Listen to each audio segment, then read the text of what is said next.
A aventura começou como um sonho se tornando realidade. Uma viagem solitária através do vasto deserto do Saara. A ideia era simples.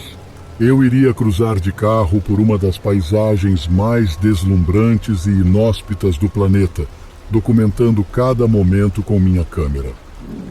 O carro estava abastecido e meu espírito inflamado pelo desejo de descoberta.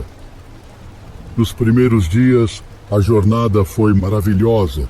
Dunas ondulantes de areia, o sol dourado e noite sob um céu estrelado como nunca antes vira. No terceiro dia, contudo, as coisas começaram a mudar. Ao parar em um pequeno oásis para reabastecer o carro e coletar água, notei um grupo de homens observando-me de longe. Vestiam roupas tradicionais beduínas, com os rostos cobertos por turbantes para se protegerem da areia e do sol. Assim que percebi que estavam me observando, fizeram sinais para que eu me aproximasse. Curioso e um pouco receoso, decidi ir até eles. Um dos homens, que parecia ser o líder, me advertiu em um árabe quebrado: "Não siga pelo sul. Perigo!" Não entendi imediatamente o que ele queria dizer. Agradeci pelo aviso e voltei ao meu carro, mas a inquietação me acompanhou. A rota que havia planejado para o dia seguinte era justamente para o sul. Na manhã seguinte, optei por ignorar o aviso do beduíno. Era uma decisão que logo me levaria a questionar a própria sanidade. A paisagem começou a se tornar mais árida e a sensação de isolamento tornou-se opressora. Então, algo inesperado aconteceu. Meu carro morreu, em pleno coração do deserto. Entrei em pânico. Não havia sinal no meu celular e o carro se recusava a dar a partida. O sol abrasador do meio-dia tornava quase insuportável ficar fora do veículo. Com racionamento, teria água e comida para 3 dias, talvez. Na primeira noite, uma tempestade de areia se formou, obstruindo qualquer visibilidade. O vento uivava e a sensação de vulnerabilidade era avassaladora. No entanto, o verdadeiro terror começou na noite seguinte. Ouvi vozes. Primeiro, pensei que fosse alucinação, mas elas ficaram mais claras e próximas. Ao sair do carro para investigar, notei pegadas ao redor do veículo que não eram minhas. Alguém, ou algo, estava lá fora, observando. A noite seguinte foi ainda mais assustadora. Senti alguém puxando minha perna e ao acender a lanterna não havia ninguém ali. As vozes continuavam, sussurrando meu nome no vento. No terceiro dia, quase sem esperanças, avistei um helicóptero no horizonte. Era a guarda costeira, que havia recebido um aviso de um beduíno sobre um estrangeiro perdido no deserto. Ao ser resgatado, relatei minhas experiências aos socorristas. Um deles, com um olhar sombrio, explicou que muitos viajantes relatam experiências semelhantes naquela região, sendo este o motivo do aviso do beduíno. Acredita-se que o deserto, com sua vastidão e silêncio, pode fazer com que a mente ouça e veja coisas. De volta à civilização, agradeço todos os dias por ter sido encontrado a tempo. O deserto ensinou-me uma lição importante sobre respeito pela natureza e pelas tradições locais.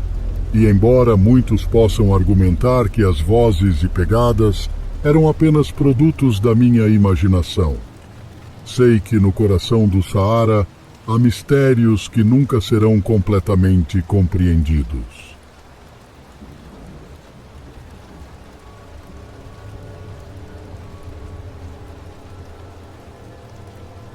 Quando eu estava na 6ª série, meus pais decidiram reservar um Airbnb na Bahia.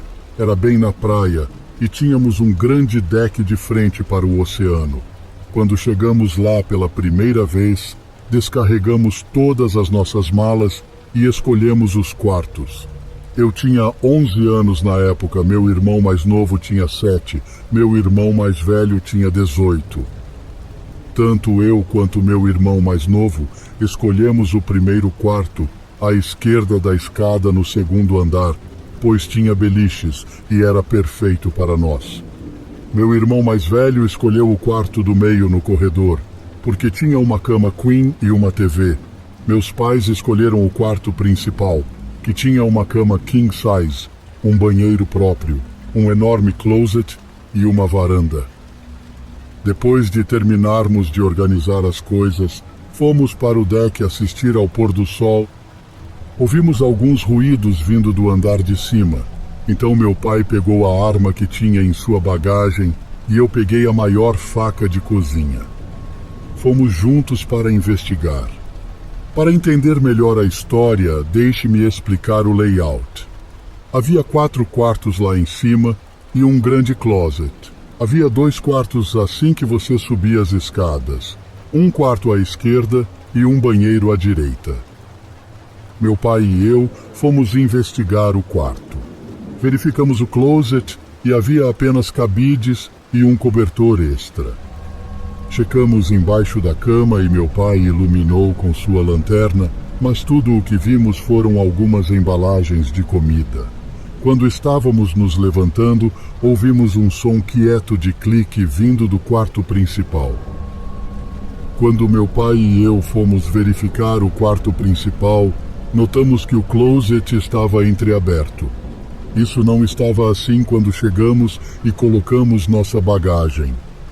Quando meu pai abriu a porta, lá estava o dono do Airbnb, segurando uma faca. Quando o homem viu meu pai com uma arma, ele o esfaqueou no braço. No entanto, quando ele saiu do closet, ele não me viu. Lembra quando eu disse que peguei a faca de cozinha? Sim, então eu o cortei bastante nas costas, e o homem caiu no chão gritando de dor. Meu pai tinha cerca de 1,88 e 100 quilos, então ele conseguiu imobilizar o homem facilmente. Meu pai o segurou no chão e me disse para chamar a polícia. Então liguei para a polícia e eles estavam lá em menos de 10 minutos. Meu pai teve que levar 13 pontos no braço devido ao ferimento. Houve um processo completo para isso e ainda está em andamento, mas basicamente o dono do Airbnb está sendo acusado de tentativa de assassinato. Realmente não tenho ideia do porquê desse cara usar sua casa como Airbnb apenas para tentar matar as pessoas. Para o dono do Airbnb, espero sinceramente que você apodreça no inferno. Desde que isso aconteceu, nunca mais usamos o Airbnb e decidimos reservar hotéis em vez disso.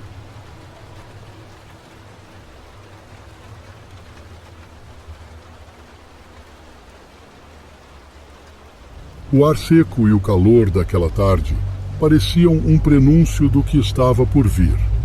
Eu estava animado. Havia planejado uma viagem para o interior em busca de paz e solidão, longe do estresse da cidade. Já havia ouvido falar sobre as paisagens deslumbrantes e os vilarejos pacatos naquela região. Agora estava ansioso para vivenciar tudo isso. Tudo começou quando aluguei um carro antigo e robusto, perfeito para as estradas sinuosas do interior. Com uma mala repleta e um mapa à mão, iniciei minha jornada, deixando a agitação da cidade para trás. Nos primeiros quilômetros tudo era calmo. Paisagens passavam pela janela e eu estava mergulhado em pensamentos. No entanto, ao passar por uma estrada mais deserta, notei um carro que me seguia há algum tempo. Não liguei no início, pensando ser apenas coincidência, mas à medida que o tempo passava, o carro continuava atrás de mim, mantendo a mesma distância. Fiquei nervoso, mas tentei manter a calma e segui em frente. Foi quando decidi parar em uma lanchonete à beira da estrada. Pensei que assim o carro seguiria seu caminho e me deixaria em paz. Dentro da lanchonete, tomei um café e conversei com o atendente. um senhor de cabelos grisalhos e olhar cansado. Comentei sobre o carro, mas ele pareceu não dar muita importância. Após alguns minutos, voltei para a estrada, esperançoso de que o carro já tivesse seguido seu rumo. No entanto, logo que retomei minha viagem, notei o mesmo carro, agora à minha frente. Ele parecia esperar por mim. A situação se tornou realmente assustadora quando o carro começou a diminuir a velocidade, forçando-me a reduzir também. Eu tentava ultrapassar, mas ele bloqueava minha passagem. O sol estava se pondo e a escuridão se aproximava. Decidi entrar em uma estrada secundária, em um esforço desesperado de escapar daquele perseguidor implacável. A estrada era estreita e cercada por árvores altas. Com o passar dos minutos, senti-me cada vez mais isolado. O carro, no entanto, continuava atrás de mim. Foi então que decidi parar, confrontar quem quer que estivesse me seguindo. Assim que parei, o carro também parou a alguns metros de distância. Havia apenas o som do motor e dos grilos no silêncio da noite. Lentamente, a porta do carro se abriu, revelando um homem de estatura média e barba feita. Ele caminhou até mim e, para minha surpresa, mostrou um distintivo. "Polícia", ele disse com uma voz firme. "Estou investigando uma série de incidentes nesta região. Percebi que você estava nervoso e decidi verificar." A adrenalina diminuiu e um sentimento de alívio tomou conta de mim. Contei ao policial sobre meu medo e o motivo da minha viagem. Ele se desculpou pelo susto e explicou que a área tinha tido problemas recentemente com alguns foragidos. Ao me despedir do policial, senti como se um enorme peso tivesse sido retirado de meus ombros. Retomei minha viagem, desta vez com uma sensação de segurança. A noite avançou e decidi procurar um lugar para descansar. Eventualmente encontrei uma pequena pousada. O lugar parecia antigo, com paredes de pedra e um telhado de telhas vermelhas. A proprietária, uma senhora idosa com um olhar bondoso, me deu as boas-vindas e me mostrou meu quarto. Era simples, mas confortável. Tomei meu banho e fui direto para a cama descansar da viagem. Acordado por um barulho no corredor, levantei-me silenciosamente e caminhei até a porta. Podia ouvir vozes sussurrando e passos leves. Olhando pelo buraco da fechadura, vi 3 homens. Um deles segurando algo que parecia ser uma arma. Rapidamente, tranquei a porta e busquei meu celular.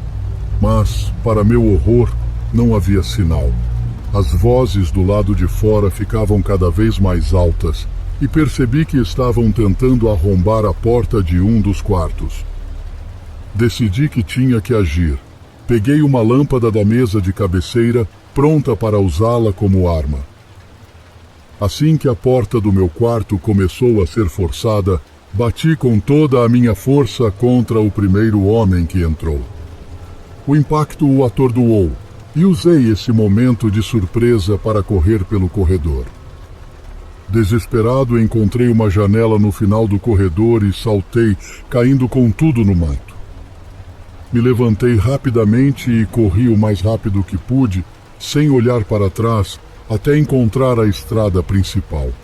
Horas depois, exausto e ainda abalado, encontrei uma delegacia. Relatei o que havia acontecido e os policiais prontamente montaram uma operação. Descobriu-se que os homens eram os foragidos que o policial mencionara mais cedo. Minha viagem tinha começado como uma busca por paz e tranquilidade, mas acabou se transformando em uma aventura aterrorizante. Mesmo assim, aprendi a sempre estar alerta e a nunca subestimar o inesperado. Agora, sempre que relembro essa experiência, sinto uma mistura de gratidão e medo. Grato por ter sobrevivido e medo pelo que poderia ter acontecido. Mas uma coisa é certa: nunca mais viajarei sem estar preparado.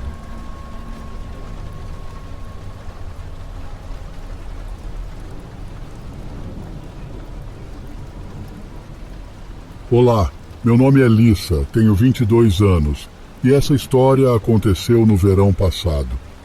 Para preservar a privacidade dos meus amigos, alterei os nomes deles. Vou dar um breve contexto. Em abril, minha colega de quarto Maria e nossa amiga Ana conseguiram ingressos para a área VIP para ver Rihanna, que estava se apresentando em uma feira estadual. Estávamos muito animadas e tínhamos tudo planejado. O local do evento ficava a apenas algumas horas de distância de carro, mas sabíamos que estaríamos cansadas depois do show. Portanto, reservamos um Airbnb que estava a apenas 10 minutos do local do evento. Na noite anterior, passamos a noite no nosso apartamento e nos arrumamos pela manhã. Após arrumarmos o carro, partimos para a viagem de 3 horas. Quando chegamos ao Airbnb, tudo parecia normal. Descarregamos o carro e exploramos o local. Era uma casinha fofa com quartos no andar de cima e no térreo. Depois de guardarmos nossas coisas nos quartos, tínhamos um tempo livre antes do evento e decidimos fazer uma transmissão ao vivo no Instagram. No início, tudo estava normal. As pessoas nos faziam perguntas e outras coisas. Desta vez, era a conta de Maria que estava transmitindo, em vez da minha. No entanto, um sujeito estranho começou a comentar coisas perturbadoras. Ele afirmava que tinha visto Maria no evento e que conseguia sentir o cheiro dela, pois estava bem atrás dela. Agora, no evento, havia pelo menos 10.000 pessoas e facilmente 1.000 na área VIP conosco. Perguntamos a ele se ele sabia o que ela estava vestindo, já que ele insistia que estava lá. Ele continuou dizendo coisas estranhas sobre o cheiro de Maria e como ele queria agarrá-la, entre outras coisas. Todos nós nos olhamos, muito assustadas. O cara tinha um nome de usuário estranho e sua foto de perfil era a mesma foto que Maria usava em seu perfil do Instagram. Inicialmente, achamos que era apenas algum troll nos perturbando, então continuamos ignorando seus comentários e respondendo às perguntas de outras pessoas. Vale ressaltar que havia quase 200 pessoas assistindo à nossa transmissão ao vivo. Maria e Ana estavam no meio de responder a uma pergunta quando eu vi um comentário do sujeito perturbador que fez meu coração afundar no estômago. Ele havia deixado o endereço exato do Airbnb onde estávamos hospedadas. Maria e Ana não viram, então eu cutuquei o ombro de Maria e apontei para o comentário. Assim que elas viram o que eu estava apontando, todas nós entramos em pânico. Depois disso, o cara comentou: "Estou bem do lado de fora. Eu posso ver vocês. É melhor vocês correrem." E ele repetidamente deixou nosso endereço. Eu saí da visão da câmera e liguei imediatamente para a polícia. Eu estava em um canto tendo um ataque de pânico, enquanto Maria continuava olhando para a tela. O cara ouviu minha ligação, mas continuou comentando: "A polícia vai salvá-las, não tenham medo, Maria. Estou indo atrás de você e suas amiguinhas." Maria desligou a transmissão ao vivo e não muito tempo depois, um policial apareceu e verificou os arredores. O policial disse que não viu nada de suspeito. Nós rapidamente empacotamos mais coisas e saímos de lá. A história pode não parecer tão assustadora para algumas pessoas, mas estávamos todas absolutamente apavoradas. Maria e eu fomos perseguidas por meses após esse incidente. Acabamos mudando de apartamento, trocando de empregos e números de telefone, mas o cara nunca foi encontrado. Desde outubro, nenhuma de nós ouviu mais nada, mas graças a Deus nada aconteceu conosco. Por favor, fiquem seguros por aí e estejam cientes do que compartilham online.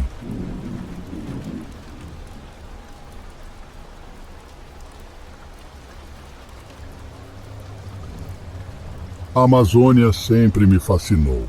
uma floresta tropical que se estende por milhares de quilômetros, lar de inúmeras espécies e tribos indígenas. Quando recebi uma oferta para documentar a vida selvagem na região mais profunda da floresta, não hesitei. A equipe era pequena. Eu, como cinegrafista, uma bióloga chamada Marta e 2 guias locais, Tito e Joaquim. Após dias navegando pelo rio, chegamos ao coração da floresta, onde a densa vegetação fazia o céu parecer um mero fio azul entre as árvores. Nos primeiros dias, a expedição foi como o esperado. Filmamos cobras, araras e até mesmo uma onça pintada à distância. Marta estava particularmente interessada em encontrar uma planta rara, conhecida pelos locais como lágrima da lua, acreditando que ela pudesse ter propriedades medicinais. Foi Tito quem primeiro sentiu que algo estava errado. Enquanto acampávamos à noite, ele ouviu barulhos estranhos vindos da floresta.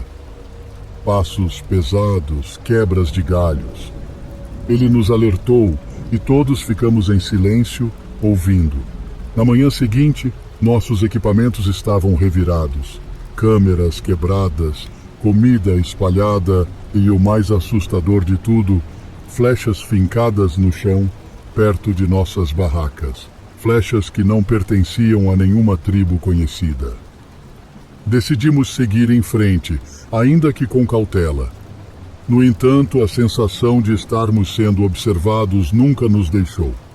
Em uma ocasião, Marta gritou, apontando para uma figura humana à distância, parcialmente coberta pela vegetação. Antes que pudéssemos nos aproximar, a figura desapareceu. Naquela noite, o terror realmente se instalou. Fomos cercados. Vultos com pinturas corporais avançaram das sombras, seus olhos fixos em nós. Eram muito diferentes dos indígenas que eu havia visto em documentários. Eles pareciam selvagens. Tito, em uma tentativa desesperada, começou a falar em diversas línguas indígenas, tentando se comunicar. Para nossa surpresa, um dos homens avançou, tocando um amuleto em seu pescoço, idêntico ao que Tito usava. Horas de tensa comunicação se seguiram, e finalmente entendemos. Aquela área era sagrada, e nossa presença era uma afronta. Eles eram os guardiões daquele lugar. Uma tribo esquecida que vivia longe da civilização. Com a ajuda de Tito, conseguimos negociar nossa partida. Eles nos escoltaram até a margem do rio e Marta, com tristeza nos olhos, deixou para trás a busca pela lágrima da lua. Voltamos para casa mais cedo do que o planejado, mas com uma história que poucos acreditariam. Eu havia ido à Amazônia em busca de animais selvagens, mas encontrei algo muito mais profundo, um vislumbre de um mundo esquecido, onde a natureza e o homem ainda vivem em perfeito equilíbrio, e o respeito por essa harmonia é o que nos salvou.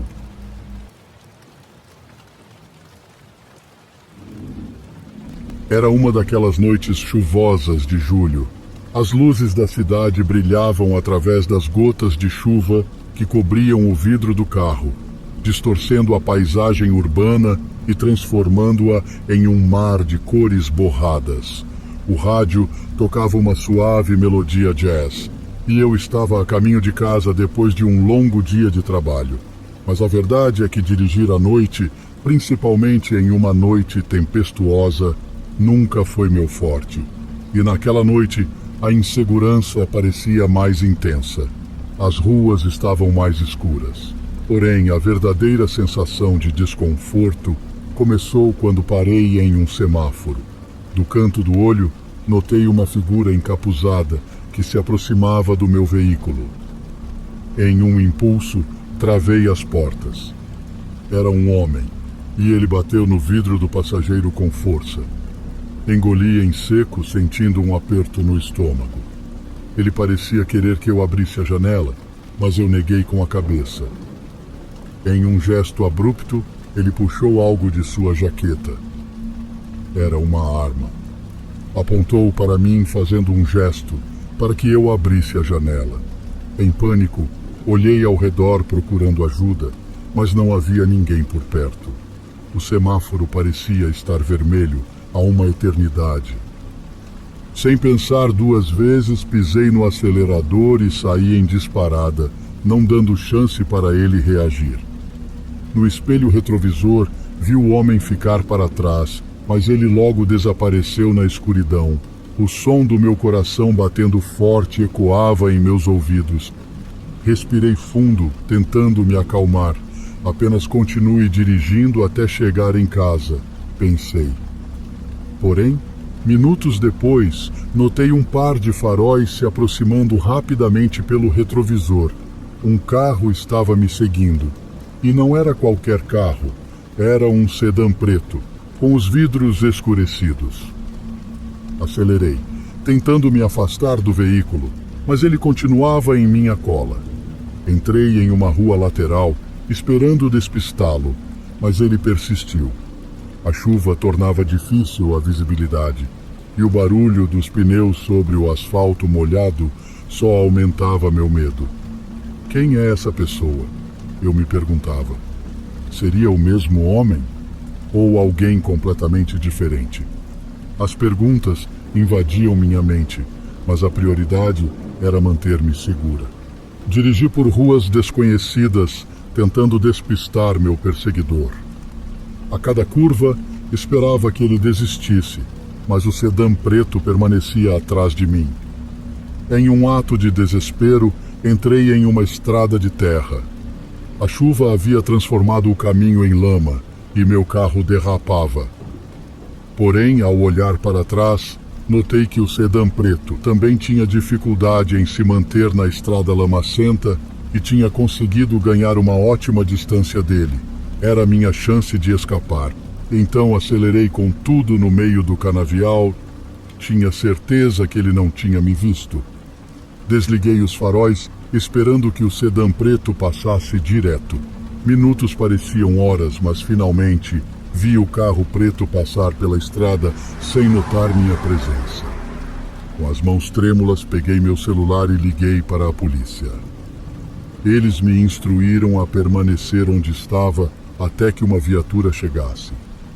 Foi a espera mais longa da minha vida. Quando os policiais finalmente chegaram, fizeram uma busca pela área, mas não encontraram sinal do sedã preto ou do homem encapuzado. Porém, uma coisa era certa: eu não dirigiria sozinha à noite por um bom tempo. Mais tarde, descobri que haviam ocorrido vários assaltos naquela área, sempre com as mesmas informações. Um homem encapuzado abordando motoristas em semáforos. A polícia acreditava que o sedã preto estava ligado a esses crimes. Mesmo depois de meses, a memória daquela noite ainda me assombra.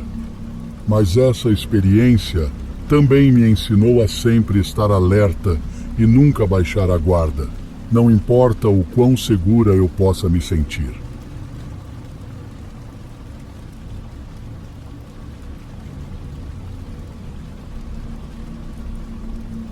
Isso aconteceu há alguns anos. Eu era jovem e tinha acabado de completar 19 anos, o que me permitiu tirar minha carteira de motorista. Eu não tinha meu próprio carro, mas podia pegar emprestado o carro dos meus pais sempre que eles não precisassem dele.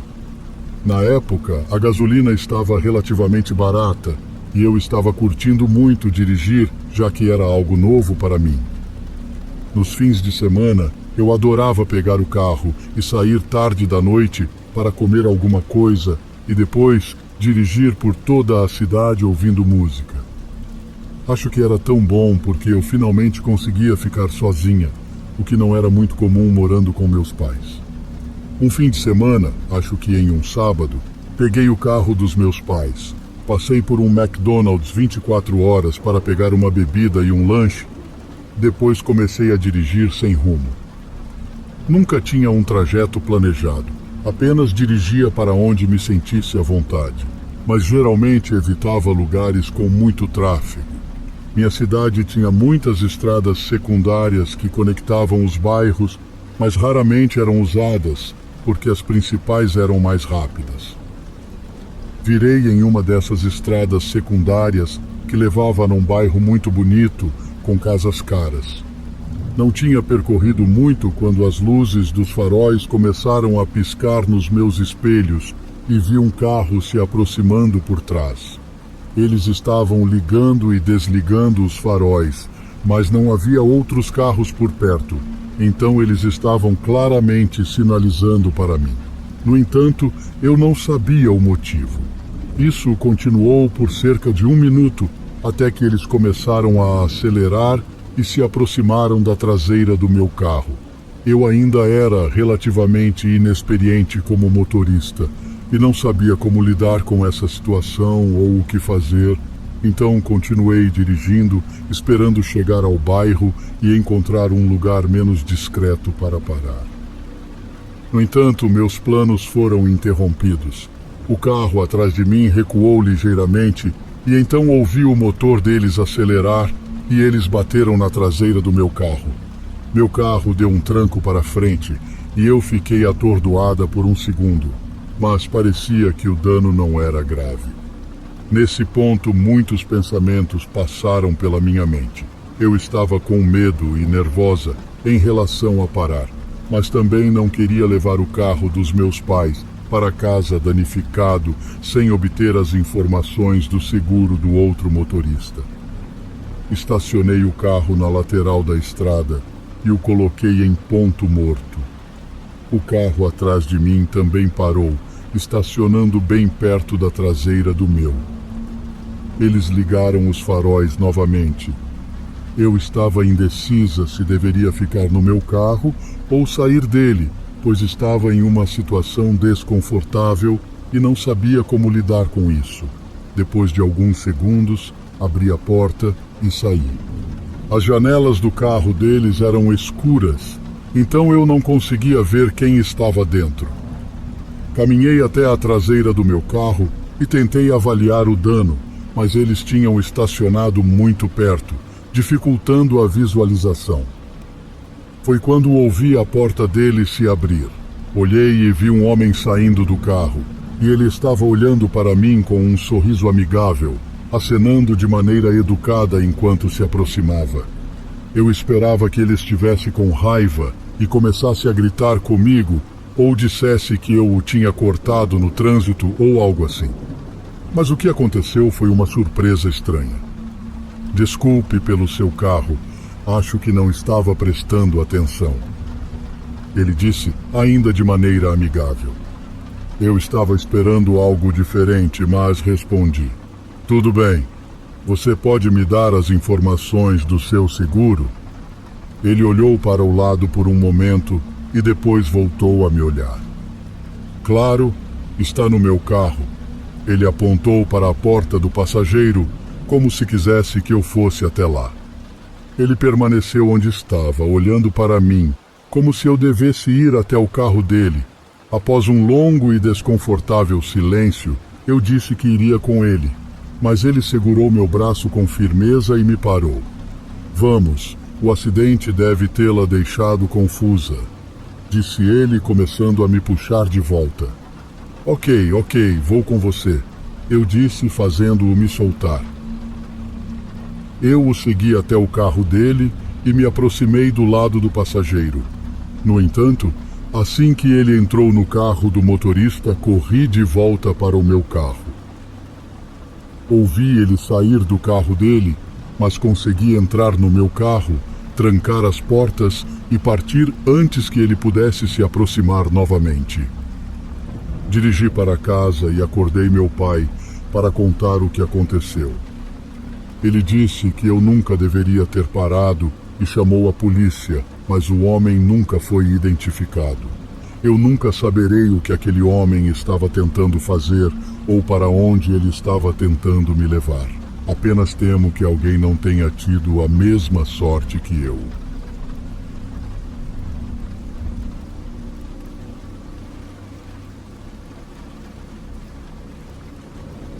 Era por volta das 2 ou 3 da manhã.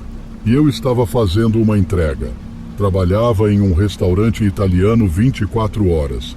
Então, frequentemente fazíamos entregas de massas, sopas e pizzas. Não tínhamos entregadores designados. Simplesmente resolvíamos isso quando o pedido chegava. Era uma entrega pequena para uma única refeição, que ficava a apenas 15 minutos do restaurante. Eu presumo que 15 minutos fossem considerados um tempo razoável para entregas na maioria dos lugares. Mas nosso dono era ganancioso e aceitava pedidos de até 30 minutos de distância. Eu estava ouvindo música e relaxando enquanto dirigia por uma estrada longa e reta, quando vi uma figura no meio da minha faixa. Diminuí a velocidade e, à medida que me aproximava, a pessoa começou a acenar os braços e correr em direção ao meu carro. Eu estava em uma estrada de apenas uma pista e havia carros vindo na faixa oposta, então tive que parar e esperar que eles passassem antes de poder ultrapassar a pessoa. O sujeito correu até o meu carro e começou a bater no meu vidro, gritando que estava sem gasolina e precisava de ajuda.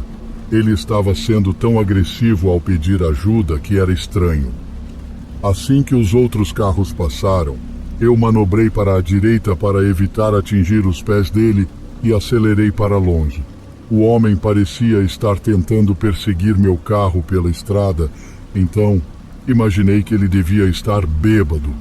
No entanto, cerca de 20 segundos depois, avistei uma picape azul parada na lateral da estrada. Pensei que talvez o cara não estivesse mentindo, mas a maneira como ele abordou a situação foi muito estranha. Depois de alguns minutos, parei de pensar nisso e relaxei pelo restante da viagem. Cheguei à casa do cliente, entreguei a comida à porta e, depois de receber o pagamento em dinheiro, agradeci e me dirigi de volta ao meu carro. Enquanto descia a entrada da casa do cliente, vi um carro estacionado mais adiante na rua, com os faróis acesos. Fiquei todo arrepiado. Era a mesma picape azul que eu tinha visto antes. Ela não estava lá quando cheguei pela primeira vez, então devia ter acabado de chegar. Entrei no meu carro e olhei pelo retrovisor por 1 minuto antes de começar a dar ré, pois não podia ficar na entrada da casa do cliente por muito tempo sem parecer estranho. Comecei a dirigir pela rua na direção da picape. Conforme passei por ela, pude ver o mesmo homem estranho me encarando do banco do motorista. Pisei no acelerador com mais força para sair dali o mais rápido possível. No entanto, pelo retrovisor, vi a picape fazer uma conversão em U e começar a seguir na minha direção. Todo o caminho de volta ao restaurante era uma estrada longa e reta, com poucos carros ou lugares para parar. 1 minuto depois, vi a picape surgir atrás de mim. Esse cara estava louco. Lembro-me de pensar o quão insano ele parecia quando me bloqueou no meio da estrada. O que ele estava tentando fazer era aterrorizante. Estendi a mão para pegar meu telefone no bolso e liguei para o 190, enquanto a picape se aproximava rapidamente. Eu disse ao operador que estava sendo seguido por um sujeito maluco em uma picape azul e dei a eles o nome da estrada em que estava e a direção em que estava indo. Eles disseram que uma patrulha estava a apenas 2 minutos de distância e pediram para eu ficar calmo e continuar dirigindo até vê-los. Fiz o que eles disseram, mas apenas alguns segundos depois, a picape acelerou e passou para a pista de tráfego contrária para me ultrapassar. Pisei no freio assim que ele se jogou na minha frente para bloquear meu caminho. Parei a apenas alguns centímetros do lado da picape. Meu coração estava acelerado e eu estava em estado de choque. Então, ouvi a porta do carro dele se abrir e passos correndo ao redor da picape em direção ao meu carro. Eu tremia, tentando engatar a marcha ré. O homem se aproximou e começou a bater no meu vidro novamente, gritando e xingando. Eu recuei e, após um momento, o homem correu de volta para a picape dele. Foi quando vi luzes vermelhas e azuis piscando à frente. A picape deu meia volta e me ultrapassou, enquanto o carro da patrulha policial começou a persegui-lo pela estrada. Fui informado mais tarde de que o homem foi eventualmente detido. O que torna isso ainda mais aterrorizante é que, junto com drogas e álcool, encontraram cordas e algemas no banco de trás do carro dele.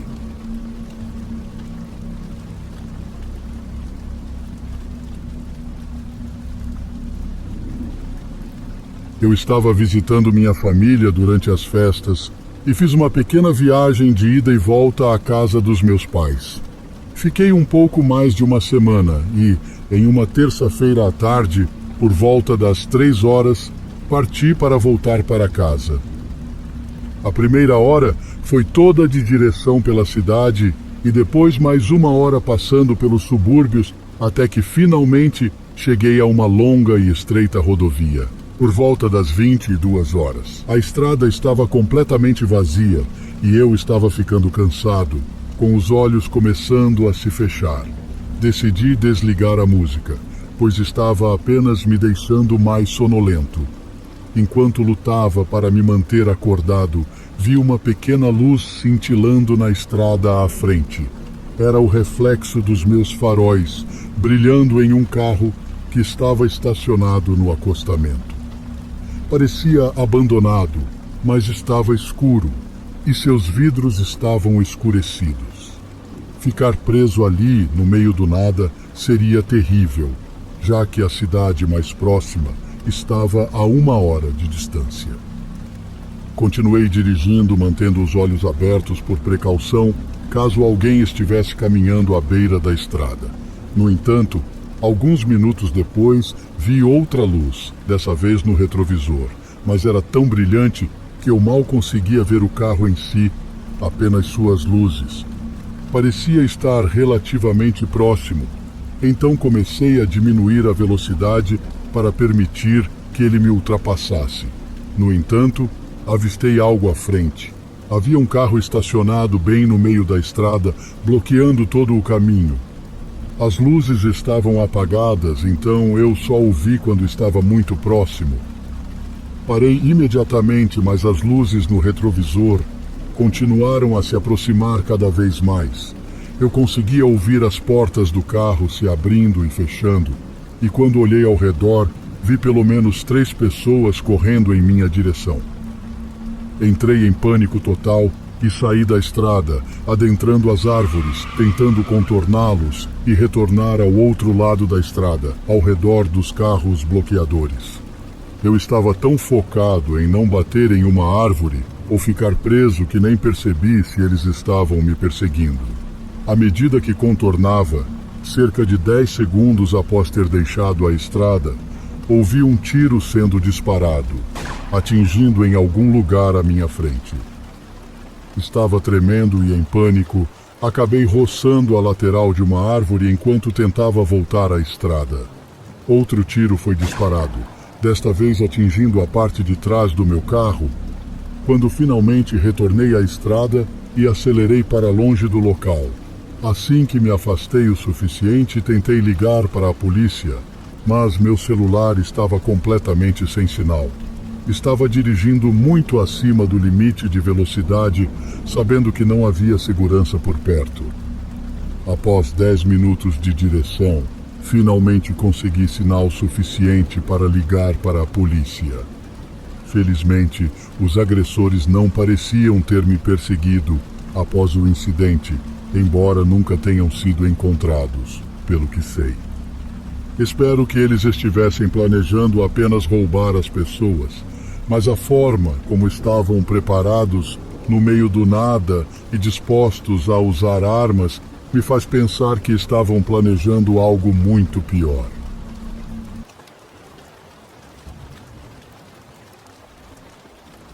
Tenho 28 anos e moro em Rondônia. Se você já esteve aqui, sabe que este estado é completamente plano e não oferece muitas opções de trilhas ou acampamentos com vistas panorâmicas. Este ano, decidi fazer camping pela primeira vez em uma floresta isolada. Pensei que seria a viagem perfeita para iniciantes, já que o terreno era plano e a trilha era principalmente reta. No final da trilha, haveria um pequeno lago, pelo menos proporcionando uma vista razoável. A parte da caminhada foi curta, durando apenas cerca de 1 hora, mas o lago no final era muito decepcionante, para dizer o mínimo. Era muito pequeno e cercado por um pântano, então tive que montar minha barraca mais para dentro da floresta, onde o chão estava seco. Confesso que depois de 1 ou 2 horas, estava realmente entediado. Decidi levantar e dar uma volta ao redor do lago só para ver o que havia por ali. Fui para o outro lado, mas realmente não havia muito o que ver. Era uma floresta tranquila e bonita, mas não havia marcos definidores de nenhum tipo, então era basicamente a mesma floresta em todos os lugares. Comecei a voltar para o meu acampamento, e nesse momento, o sol já estava quase se pondo. Eu trouxe um pequeno isqueiro, então usei isso para acender uma fogueira e aquecer alguma comida. Mas não muito tempo depois do pôr do sol, notei uma luz do outro lado do lago. Ela estava nas árvores logo fora do lago, mas estava exatamente onde eu havia passado há apenas 1 hora, e eu sabia que não havia nada lá antes. Embora fosse desconfortável estar na floresta com um estranho, ou talvez estranhos, eu sabia que esta era uma das poucas trilhas para acampamento por aqui, então as chances não eram tão pequenas. Continuei minha noite, olhando ocasionalmente para o outro lado do lago. À medida que ficava mais escuro, essa luz que eu pensei ser uma fogueira ficou mais aparente e percebi que era uma lanterna ou algum tipo de luz elétrica. Eu não tinha certeza do que fazer com isso, mas 1 hora depois, vi de relance a luz começar a diminuir e depois, após algumas piscadas, ela se apagou. Fiquei olhando para a floresta escura e vazia do outro lado do lago por bons 10 minutos, esperando que a luz voltasse, mas nunca voltou. Isso me deu arrepios, mas novamente eu não tinha ideia do que fazer com isso. O resto da noite foi surpreendentemente tranquilo. Eu dormi e, pelo que sei, nada aconteceu durante a noite. Ao amanhecer, me preparei para outra caminhada. Ainda estava pensando na luz que vi e realmente queria algumas respostas. Caminhei até o outro lado do lago, de onde a luz vinha, e procurei ao redor. Não demorou muito para eu encontrar os culpados. Uma lanterna grande jogada na grama. As baterias estavam descarregadas, mas ela parecia nova, sem arranhões ou desgaste perceptível. Continuei procurando e não vi mais nada que indicasse a presença de alguém ali. Depois de pensar um pouco, decidi deixar a lanterna onde a encontrei e comecei a voltar para o meu acampamento. No entanto, parei no meu caminho quando vi alguém do outro lado do lago. Eles estavam em pé perto da minha fogueira, no meio do meu acampamento. Então, vi outra pessoa saindo das árvores e se juntando a ele. Pareciam ser 2 homens adultos, mas era tudo o que eu podia dizer de onde eu estava. Estava com muito medo para gritar ou dizer qualquer coisa, então simplesmente assisti enquanto eles andavam pelo meu acampamento e mexiam nas minhas coisas. Então, um deles parou e se virou na direção do lago. Ele ficou lá, observando a linha de árvores onde eu estava, até que ele estava olhando diretamente para mim.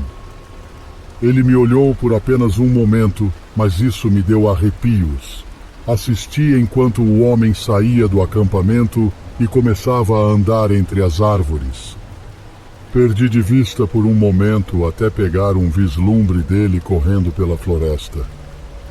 Corri mais fundo na floresta para longe do lago. Sabia que as chances de eles me encontrarem eram quase zero, mas estava com muito medo para pensar direito. Corri por cerca de 15 minutos antes de parar e virar na direção do meu carro. Felizmente, Cheguei em segurança, mas perdi tudo o que tinha. Resumindo, nada aconteceu depois disso.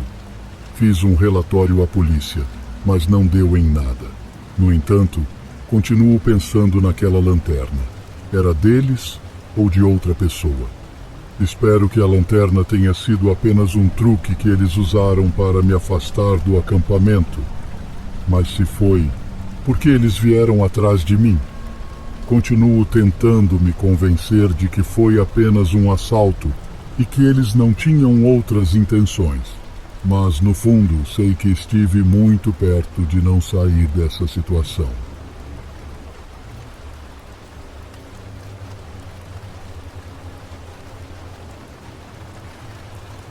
Na época do ensino médio, minha casa tinha um quintal enorme que se conectava a uma grande floresta.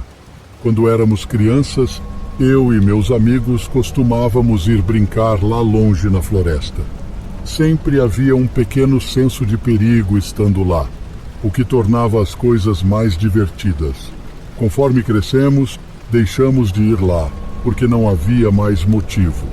Mas um dia, eu e meu amigo Tiago estávamos relaxando no sofá quando ele teve a ideia de ir para a floresta tarde da noite. Nos próximos minutos, nossa ideia evoluiu de uma simples caminhada na floresta para acampar durante a noite. Tiago disse que os pais dele tinham uma barraca que poderíamos pegar emprestada, então fomos até a casa dele e a pegamos na garagem. Vale a pena mencionar que nenhum de nós jamais tinha acampado antes, então não tínhamos ideia do que estávamos fazendo. Honestamente, acho que nenhum de nós pensou muito nisso, porque estaríamos lá apenas por uma noite. Depois de fazer uma mochila com muitos lanches, garrafas de água e um carregador de celular portátil, entramos na floresta.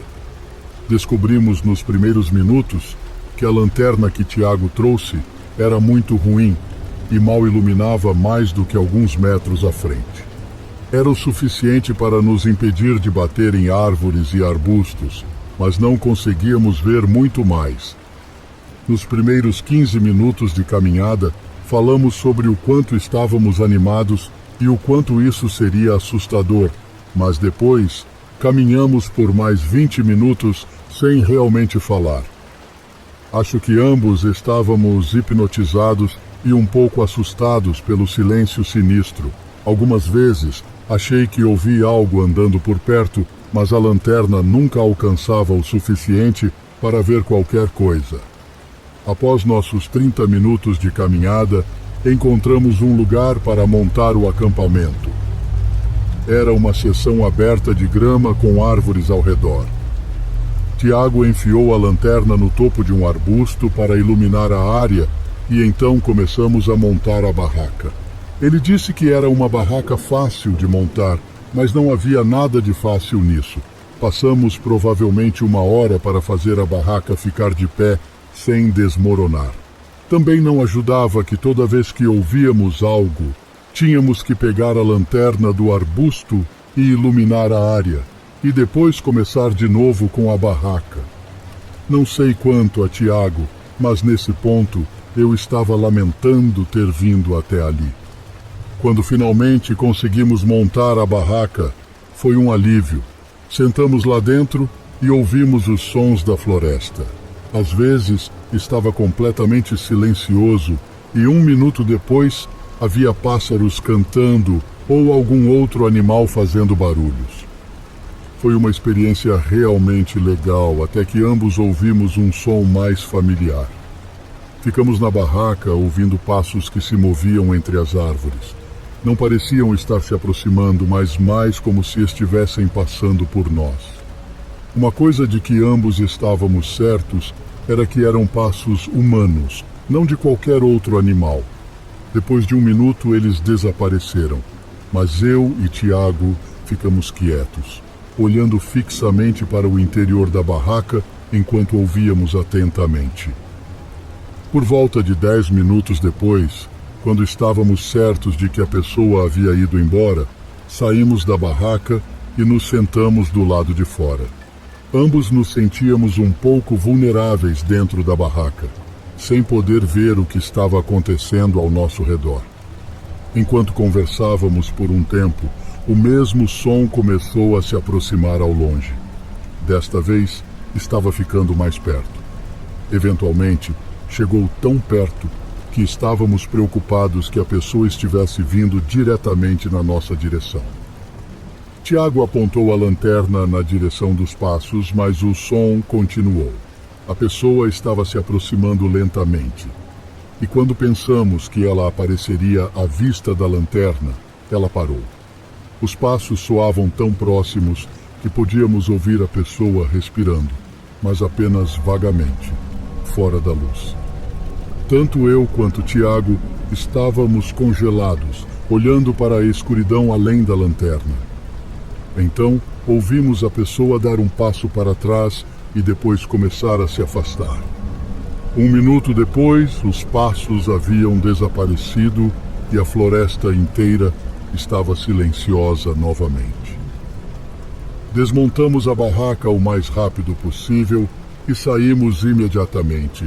Estávamos tão abalados que nem seguimos o caminho de volta para casa corretamente e acabamos em uma rua vizinha. Caminhamos até minha casa e ficamos acordados a noite inteira no meu quarto conversando sobre o que aconteceu ou o que poderia ter acontecido. Nunca mais entramos naquela floresta e mesmo hoje evito lugares isolados. Quem quer que fosse aquela pessoa na floresta sozinha durante a noite devia estar planejando algo terrível e acho que estávamos muito perto de descobrir.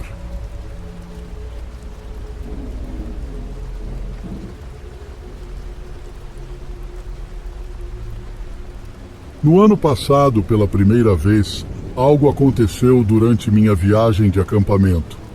Eu costumava acampar sozinho várias vezes por ano, geralmente nos mesmos lugares, mas ocasionalmente tentava encontrar algum lugar diferente. Para esta viagem, escolhi uma trilha de acampamento chamada Trilha da Terra, que nunca havia explorado antes.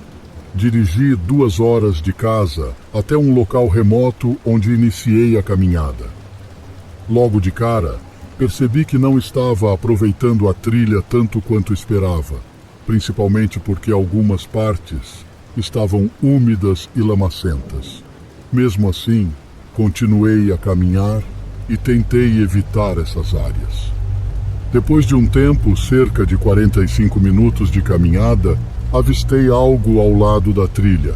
Era uma barraca muito desgastada e com algumas rasgaduras.